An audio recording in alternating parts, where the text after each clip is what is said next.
मुहर्रम इस्लामी calendar का पहला महीना है और यह शोक, श्रद्धा और आत्मचिंतन का समय माना जाता है, विशेष रूप से शिया मुस्लिम समुदाय के लिए, जो इस महीने को करबला की दुखद घटना की याद में मनाते हैं, जहां इमाम हुसैन अस और उनके 72 साथियों को यजीद की सेना द्वारा अन्यायपूर्ण रूप से शहीद कर दिया गया था।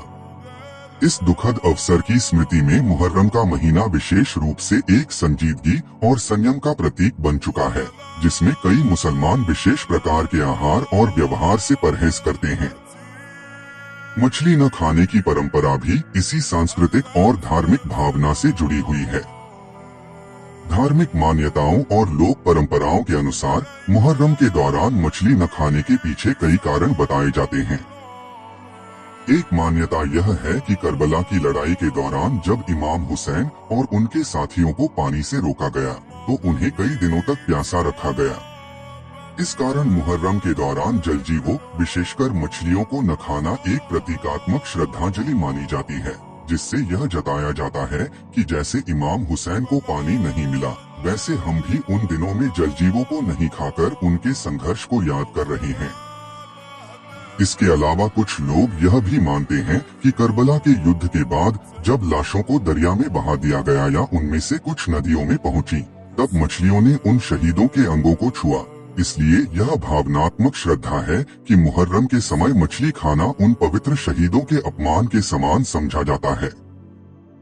हालांकि यह कोई धार्मिक फर्ज नहीं है, न कुरान में इसका जिक्र है और न हदीस में साफ तौर पर इसका आदेश दिया गया है, लेकिन यह एक सांस्कृतिक और भावनात्मक परंपरा बन चुकी है, जो विशेषकर भारतीय उपमहाद्वीप में ज्यादा प्रचलित है।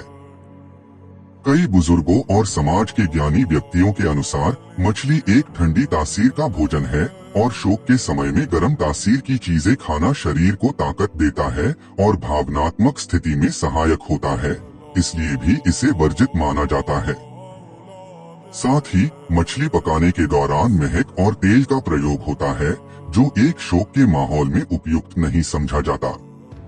कुछ स्थानों पर यह भी मान्यता है कि मछली खाना अशुभ होता है, क्योंकि मुहर्रम के दौरान मछलियां जल में बहुत बेचैन होकर तड़पती हैं, जिसे कुछ लोग करबला के दर्द से जोड़ते हैं। परंपरागत मुस्लिम समाजों में मछली से परहेज को इमाम हुसैन के प्रति इज्जत, सम्मान और संवेदना का तरीका माना जाता है। यह एक प्रकार का त्याग और संयम का अभ्यास भी है, जो यह दर्शाता है कि हम अपने प्रिय व्यंजनों से दूर रहकर इमाम हुसैन के दुख में भागीदारी कर रहे हैं। इस संदर्भ में मुहर्रम के 10 दिनों तक केवल सादा भोजन करना, मसालेदार, तली हुई और मांसाहारी चीजों से परहेज करना आम प्रथा है, ताकि शोक की भावना में कोई विघ्न न आए। यह भी देखा गया है कि कई लोग मुहर्रम के दौरान न केवल मछली बल्कि अन्य मांसाहारी पदार्थों जैसे मटन और चिकन से भी दूर रहते हैं। हालांकि यह धार्मिक रूप से अनिवार्य नहीं है, लेकिन समाज और समुदाय की भावना का आदर करना भी एक सामाजिक जिम्मेदारी है। इसलिए मुहर्रम में मछली न खाने का निर्णय व्यक्तिगत श्रद्धा, सामाजिक परंपरा और सांस्कृतिक मूल्यों का मिश्रण है। इसके अलावा कुछ चिकित्सीय मतों के अनुसार भी इस समय पाचन शक्ति कमजोर हो सकती है, क्योंकि वातावरण में आर्द्रता और संक्रमण का खतरा होता है। ऐसे में मछली जैसे जलजीव जो जल्दी खराब हो सकते हैं, उनसे दूर रहना स्वास्थ्य की दृष्टि से भी बेहतर समझा जाता है।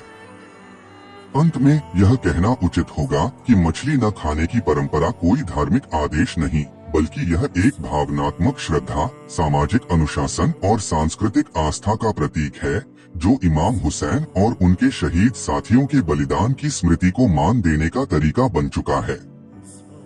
ऐसे कृत्य हमारे दिलों को सच्चाई, बलिदान, सब्र और इंसाफ की ओर प्रेरित करते हैं और यह हमें सिखाते हैं कि हम अपने जीवन में भी उन मूल्यों को अपनाएं जिनके लिए करबला के मैदान में इमाम हुसैन ने जान दी थी।